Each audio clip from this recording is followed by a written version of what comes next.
மக்களே இன்றைக்கி ஒரு மினி விளாக் பார்த்துடலாமா?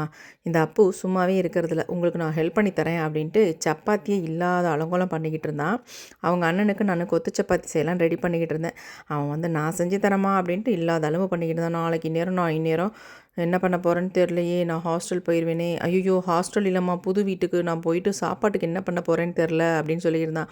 நாளைக்கு நேரம் வயிற்றில் ஈர துணியை கட்டிக்கிட்டு விட்டத்தை பார்த்துக்கிட்டு என்னடா பண்ணுறது அப்படின்னு ஃபீல் பண்ணிகிட்டு இருக்க போறடி அப்படின்னு சொல்லி சிரிச்சுக்கிட்டு இருந்தோம் நானும் அவனும். அப்படியே கொத்து சப்பாத்தி நான் ரெடி பண்ணிக்கிட்டே இருந்தேன்.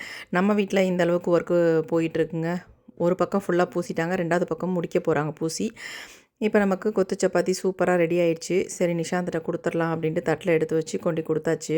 அப்புறம் கடையில் கொஞ்சம் ஜாமான் சொல்லியிருந்தேன், வீட்லேயே கொண்டு வந்து கொடுத்துருவாங்க. முட்டை 2 அட்டை, அப்புறம் இஞ்சி புதினா கொத்தமல்லி. அப்போ சொன்னால் இன்றைக்கி தக்காளி சாதம் செய்யுங்கம்மா, ரொம்ப ஆசையாக இருக்குது, இன்னும் 1.5 மாதத்துக்கு நான் சாப்பிட முடியாது தக்காளி சாதம்லாம், அதனால் எனக்கு செஞ்சு கொடுங்க அப்படின்னு சொன்னான். அதனால் தக்காளி சாதம் செஞ்சாச்சு.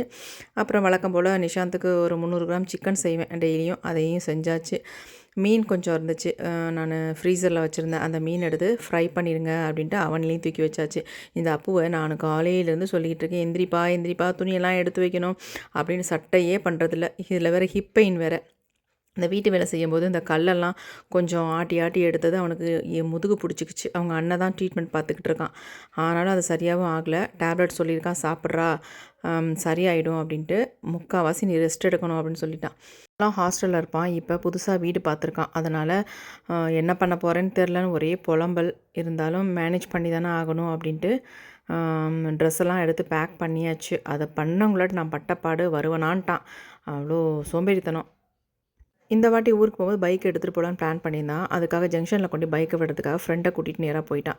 போய் பைக்கை வந்து ட்ரெயினில் ஏற்றி விட்டுட்டு அதுக்கப்புறமேட்டு வீட்டுக்கும் வந்தாச்சு. வந்ததுக்கு அப்புறமேட்டு அவங்க அப்பாவும் தேனி போனவங்க கேஸுக்காக போயிருந்தாங்க, அதையும் முடிச்சுட்டு வந்துட்டாங்க.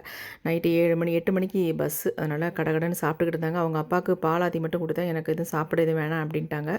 நான் போகிற வழியில் எதுவும் கூட சாப்பிட்டுக்கிறேன் அப்படின்ட்டு. அவங்க அப்பாவும் சென்னைக்கு போகிறதுனால எனக்கும் ஒரு மனசுக்கு ஒரு திருப்தியாக இருந்துச்சு. ஐயோ அப்போ ஊருக்கு போகிறானே அப்படின்ற ஒரு ஃபீல் எனக்கு அந்த நேரம் வரைக்கும் எனக்கு தெரியல. ஆனால் பஸ்ஸில் ஏற்றி விட்டுட்டு வீட்டுக்கு வந்ததுக்கப்புறம் எனக்கு பயங்கர அழுவையாக வந்துருச்சு. என்னால் தாங்கவே முடியல, கண்ட்ரோல் பண்ணவே முடியல. நேரம் உட்காந்து ரொம்ப நேரம் அழுதுகிட்டே இருந்தேன். அப்புறமேட்டு எனக்கு நானே ஒரு ஆறுதல் கூறிக்கிட்டேன். வேறு வழி இல்லை, இதெல்லாம் நம்ம சமாளித்து தான் ஆகணும்.